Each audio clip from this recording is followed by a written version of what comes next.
കോഴിക്കോടിന്റെ മണ്ണിൽ നിന്ന് നമ്മുടെ ഒരു മിടുക്കിയെ കാണാൻ വേണ്ടിയിട്ട് കൊല്ലത്തിന്റെ ഇങ്ങേറ്റവും അറ്റത്തുള്ള കടക്കൽ എന്ന് പറയുന്ന സ്ഥലത്താണ് ഞാൻ എത്തിയിരിക്കുന്നത്. ഞാൻ മിടുക്കിയെ കാണാനാണ് വന്നതെങ്കിലും കണ്ടുമുട്ടിയത് ഒരു മിടുമിടുക്കിയാണ്. കാരണം നമ്മൾ സാധാരണ പറയാറുണ്ട് പഠിത്തം എന്ന് പറഞ്ഞു കഴിഞ്ഞാൽ ബുജികൾക്ക് മാത്രം പറഞ്ഞിട്ടുള്ള കാര്യമാണെന്നൊക്കെ നമ്മൾ സാധാരണ പറയാറുണ്ട് അല്ലേ. പക്ഷേ പഠിത്തം മാത്രമല്ല, അതിനോടൊപ്പം തന്നെ ഒരുപാട് ആക്ടിവിറ്റീസ് കൂടി ചെയ്യുന്ന, സിനിമ കാണുന്ന, അങ്ങനെ ലൈഫ് എൻജോയ് ചെയ്യുകയും ഒപ്പം അടിപൊളിയായിട്ട് പഠിക്കുകയും ചെയ്യുന്ന നമ്മുടെ ദേവശ്രുതിയാണ് ഞാൻ കാണാൻ എത്തിയിരിക്കുന്നത്. അപ്പോൾ ആദ്യം തന്നെ കൺഗ്രാജുലേഷൻ ഞാൻ പറയുകയാണ്. ഓക്കെ, കാരണം നമ്മുടെ +1 ഫുൾ മാർക്കാണ് ദേവശ്രുതി വാങ്ങിച്ചിരിക്കുന്നത്. ഇത് ദേവശ്രുതിയെ സംബന്ധിച്ച് വലിയ കാര്യമൊന്നുമല്ല, കാരണം ഓൾറെഡി ഒരുപാട് കാര്യങ്ങളിൽ ഫസ്റ്റ് നിൽക്കുന്ന കുട്ടിയാണ്.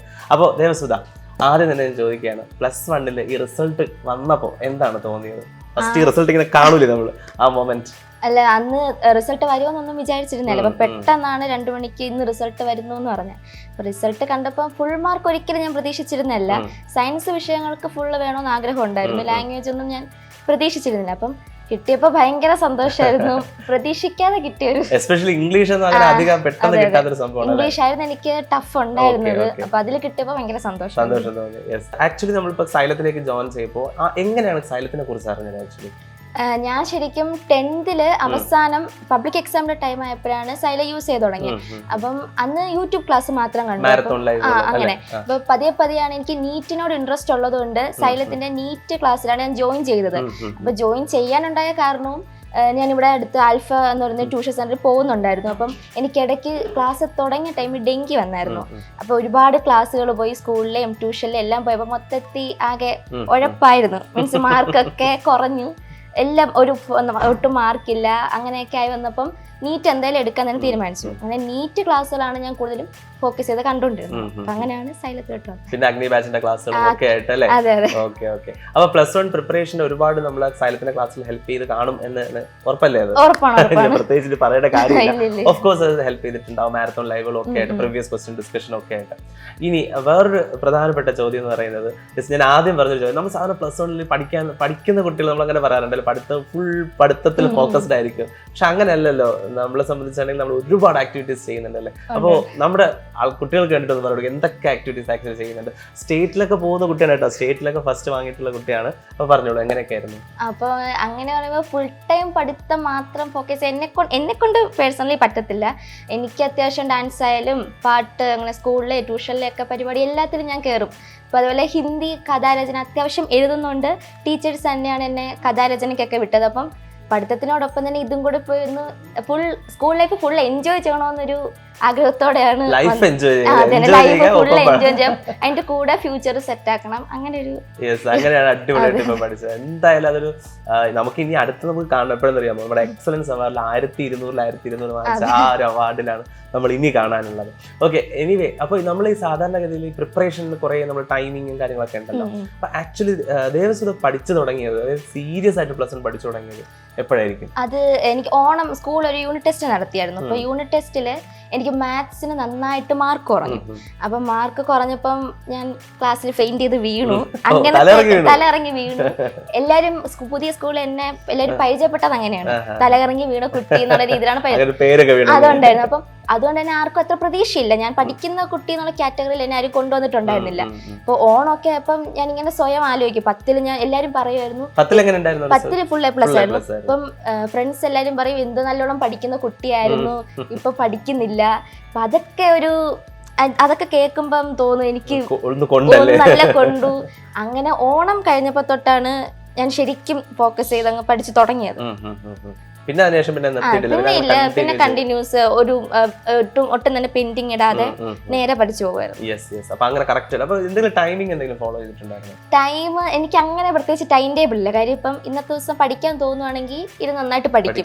ചില ദിവസം പഠിക്കാനൊരു മൂഡ് വരാത്തപ്പം സിനിമയോ അല്ലെങ്കിൽ എനിക്ക് ഇഷ്ടപ്പെട്ട ഞാൻ ബുക്സ് വായിക്കും. എനിക്ക് പഠിക്കാൻ തോന്നുന്ന ദിവസം ബുക്സ് വായിച്ച് അങ്ങനെയായിരുന്നു പോയിക്കൊണ്ടിരുന്നത്. അപ്പോൾ ആദ്യം ഞാൻ കുട്ടികളോടാണ് പറയുന്നത്, കുറേ പേര് നമ്മൾ ഈ എക്സാം ടൈം ആകുമ്പോൾ ചോദിക്കുന്ന കാര്യമാണ് ടൈം ടേബിൾ, പഠിക്കാൻ സ്റ്റഡി ടൈം ടേബിൾ. അതിലൊന്നും ഒരു കാര്യമില്ല. നമ്മൾ ഫോക്കസ്ഡ് ആണ്, പഠിക്കണമെന്ന് ഡിറ്റർമിനേഷൻ ഉണ്ടെങ്കിൽ നമുക്ക് പഠിക്കാൻ പറ്റും എന്നതിൻ്റെ ലിവിങ് എക്സാമ്പിളാണ് ഇതായിരിക്കുന്നത്. അപ്പോൾ നമ്മൾ ഫോക്കസ്ഡ് ആയിട്ട് പഠിക്കുക എന്നുള്ള ഒറ്റ കാര്യം അല്ലേ, അത് മാത്രമേ ഉള്ളൂ. നമ്മൾ കറക്റ്റായിട്ട് എന്ത് ചെയ്താൽ മതി, പഠിച്ചാൽ മതി അല്ലേ. അപ്പോൾ ദേവസുധ, നമുക്ക് ഈ +1 ഫസ്റ്റ് റിസൾട്ട് ഇങ്ങനെ വന്നല്ലോ. അപ്പോൾ നമ്മൾ റിസൾട്ട് എവിടെ, അക്ഷയ സെന്ററിലായിരിക്കും അല്ലേ, അതോ അല്ലല്ല വീട്ടിൽ തന്നെ നോക്കിയായിരുന്നു? അപ്പൊ നോക്കി കഴിഞ്ഞിട്ട് ഫസ്റ്റ് റിസൾട്ട് നമ്മൾ ആരെയാ വിളിച്ച് പറഞ്ഞത്? ഞാൻ റിസൾട്ട് കണ്ടപ്പോ തന്നെ ആദ്യം വിളിച്ച വിളിച്ച ക്ലാസ് ടീച്ചർ ബിനിജ ടീച്ചറിനെയാണ് വിളിച്ചത്. അപ്പൊ ടീച്ചർ നല്ല സപ്പോർട്ടാണ് സ്കൂളിലെ സ്കൂളിലെ ടീച്ചർ. അപ്പം ടീച്ചറിനെ ഞാൻ ഫസ്റ്റ് വിളിച്ചത്. ഓക്കെ. അപ്പം നമ്മുടെ ഈ സൈലത്തിന്റെ ക്ലാസ് ഉണ്ടല്ലോ, ഇപ്പം നീറ്റ് ആണെങ്കിലും അല്ലെങ്കിൽ അഗ്നിക്കിലെ ക്ലാസ്സുകളാണെങ്കിലും ലൈവ് ആണോ സാധാരണ കാണാതെ അത് റെക്കോർഡഡ് ആയിട്ടായിരിക്കുന്നതാണ്? എനിക്ക് സ്കൂളിലെയും ട്യൂഷനിലൊക്കെ വർക്ക്സ് ഉള്ളത് കൊണ്ട് ലൈവ് അങ്ങനെ കണ്ടിന്യൂസ് കാണാൻ പറ്റിയിട്ടില്ല. പക്ഷെ ഞാൻ ഇതുവരെ ഏതൊക്കെ ലൈവ് ഇട്ടിട്ടുണ്ടോ അതെല്ലാം ടൈം കിട്ടുമ്പോൾ ഞാൻ കണ്ടിട്ടുണ്ട്, റെക്കോർഡഡ് ആയാലും കണ്ടിട്ടുണ്ട്. കൂടുതലും പേൾ വീഡിയോസ് കാണാനാണ് ഞാൻ കുറച്ചും കൂടെ. ചില ടൈമിൽ ടൈം തീരെ ഇല്ലെങ്കിൽ പേൾ വീഡിയോസ് ആണ് കൂടുതൽ കണ്ടത്. എന്തായാലും പെൻഡിങ് ഇടാതെ കറക്റ്റ് ആയിട്ട് പെൻഡിങ് ഇട്ടിട്ടില്ല, എല്ലാം കണ്ടിട്ടുണ്ട്. പഠിച്ചപ്പോ ഏത് സബ്ജക്ട് ഇത്തിരി ടഫ് ആയിട്ടൊക്കെ തോന്നിയത്? അങ്ങനെ ചോദിച്ചാൽ ഇംഗ്ലീഷ് തന്നെയാണ്, ലാംഗ്വേജ് ആയിരുന്നു പ്രശ്നം. സയൻസ് സബ്ജക്റ്റ് ഒക്കെ ഒന്നുമില്ല, ഈസി എന്നാ പറയുന്നത്, ലാംഗ്വേജ് ആയിരുന്നു പ്രശ്നം. Okay okay. അപ്പോൾ എന്തായാലും നമ്മൾ ഇനി അടുത്ത് നമ്മൾ കാണാൻ പോകുന്നത് സൈലത്തിന്റെ എക്സലൻസ് അവാർഡിൽ 1200 വാങ്ങിക്കുന്ന ആ മൊമെന്റോ വാങ്ങിക്കുന്നത് എനിക്ക് നേരിട്ട് കാണണം. അപ്പൊ എന്തായാലും ആ ഒരു രീതിയിൽ എത്താനായിട്ടുള്ള എല്ലാ അനുഗ്രഹം ഉണ്ടാവട്ടെ. ഉടനെ തന്നെ 1200 വാങ്ങിക്കാൻ സാധിക്കട്ടെ എന്നും ഒപ്പം നമ്മുടെ ഡ്രീം ആയിട്ടുള്ള നീറ്റ് അച്ചീവ് ചെയ്ത് ഡോക്ടറായിട്ട് തന്നെ എന്നെ തന്നെ പരിശോധിക്കുന്ന ഒരു ഡോക്ടറെ ഓക്കെ അങ്ങനെയും കണ്ടുമുട്ടാൻ ഭാഗ്യം നമുക്ക് രണ്ടുപേർക്കും ഉണ്ടാവട്ടെ എന്ന് പറഞ്ഞുകൊണ്ട് നിർത്തുകയാണ്. So anyway once again congratulations. Devasudha ഈ സക്സസിലേക്ക് എത്തിയെങ്കിൽ അതിൻ്റെ പിന്നിൽ ഒരു പ്രധാനപ്പെട്ട ഒരാളുണ്ട്. അതെ, ദേവസുധയുടെ അച്ഛൻ GS പ്രദീപിനെ വരെ തറ പറ്റിച്ച ആളാണ് നമ്മൾ ഫ്രണ്ടിൽ നിൽക്കുന്നത്. ഈ ഹെൽത്തിൽ വർക്ക് ചെയ്യുന്ന ആളാണെങ്കിൽ പോലും അതർ ആക്റ്റീവ് നാടകത്തിലൊക്കെ അടിപൊളിയായിട്ട് ആക്റ്റീവായിട്ടുള്ളൊരു മനുഷ്യനാണ്. അപ്പോൾ അതേ ജെൻസിൽ തന്നെയാണ് ഇപ്പം ദേവസുധയും വളർന്നു വരുന്നത്. അപ്പോൾ അച്ഛനോട് തന്നെ നമ്മൾ നേരിട്ട് ചോദിക്കുകയാണ്, ഫസ്റ്റ് ഈ റിസൾട്ട് കേട്ടപ്പോൾ എന്ത് തോന്നി?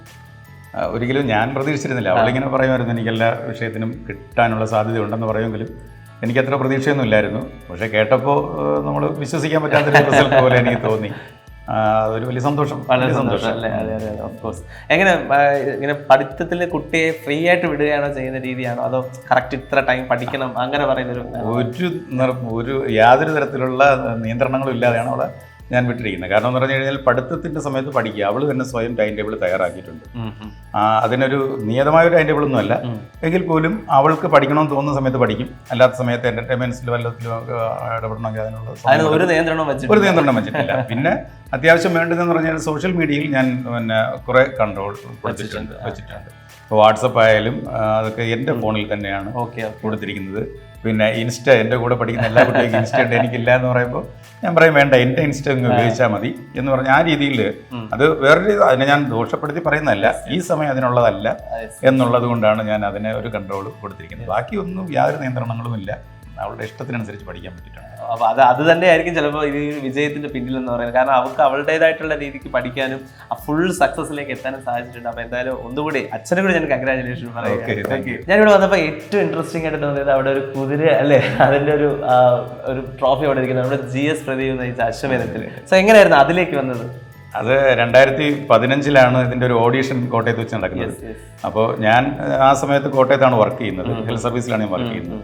അപ്പോൾ അവിടെ പോയപ്പോൾ ആക്സിഡൻ്റലി ഞങ്ങളുടെ DMO ഓഫീസിന് തൊട്ടടുത്ത് തന്നെ ഓഡിഷൻ നടക്കുമ്പോൾ ഞാൻ വിചാരിച്ചൊന്ന് പോയേക്കാമെന്ന് വിചാരിച്ച് അവിടെ ചെന്നപ്പോൾ GS പ്രദീപുമായിട്ട് ഒരു ഇൻട്രാക്ഷൻ, ഒരു ചെറിയൊരു ഇൻ്റർവ്യൂ പോലെയൊക്കെ പുള്ളി കുറച്ച് ക്വസ്റ്റ്യൻസ് എല്ലാം ചോദിച്ചു. അങ്ങനെയാണ് എന്നെ സെലക്ട് ചെയ്യുന്നത്. അവിടെ ചെന്ന് കഴിഞ്ഞപ്പോൾ നമുക്ക് ഷൂട്ടിൻ്റെ സമയത്ത് നമുക്ക് അറിയത്തില്ല എന്തൊക്കെയാണ് ആരൊക്കെയാണ്. അപ്പോൾ ഞാൻ കുറച്ച് പേരെ മനസ്സിൽ കരുതിയിരുന്നു. അതിൽ ഒരാളിനെ പറയാം എന്ന് വിചാരിച്ച് മനസ്സിൽ വെച്ച്, പക്ഷേ GS പ്രദീപിനെ പോലൊരു ജീനിയസിനെ എനിക്ക് തോൽപ്പിച്ചു എന്ന് പറയാൻ നാണക്കേടാണ്. കാരണം GS പ്രദീപിനെ ഞാൻ ശരിക്കും ഡൈവേർട്ട് ചെയ്ത് വിടുകയായിരുന്നു. ഞാൻ മനസ്സിൽ കണ്ടത് തിയോ വാൻ ഗോഗിനെയാണ്, പക്ഷേ അദ്ദേഹം ഒരു കലാകാരനായിട്ട് കണ്ടു. ഞാനൊരു വ്യവസായിയാണ് മനസ്സിൽ കണ്ടതെന്ന് പറഞ്ഞിരുന്നെങ്കിൽ ഒരുപക്ഷെ അദ്ദേഹം അതിലേക്ക് വന്നേനെ. അദ്ദേഹത്തിന് ഒന്ന് ഡൈവേർട്ട് ചെയ്തതിൻ്റെ പേരിലാണ് ഞാൻ GS പ്രദീപിനെ തോൽപ്പിച്ചു നിങ്ങൾ പറഞ്ഞത്. പക്ഷേ ഒരിക്കലും ഞാൻ ഇപ്പോഴും വളരെ ബഹുമാനിക്കുന്ന ഒരു ജീനിയസാണ് GS പ്രദീപ്. അദ്ദേഹത്തിന്റെ ഒരു ചോദ്യത്തിന് അദ്ദേഹം ഉത്തരം ഞാൻ കണ്ടെത്തി മാത്രമേ ഉള്ളൂ. വിനയം കൊണ്ട് സാർ അങ്ങനെ പറഞ്ഞതേ ഉള്ളൂ. എന്തായാലും ആ GS പ്രദീപിന് ആ ഒരു റൗണ്ടെങ്കിലും നമുക്ക് ഒന്ന് എന്താ പറയുക തോൽപ്പിക്കാൻ സാധിക്കുന്നത് വലിയൊരു കാര്യം തന്നെയാണ്. അപ്പോൾ അങ്ങനെ ഒരു കാര്യം ചെയ്ത ആളുടെ മകളാണ് നമ്മുടെ ഇന്നത്തെ താരം എന്ന് പറയുന്നത് ദേവസുധ എന്ന് പറയുന്നത്.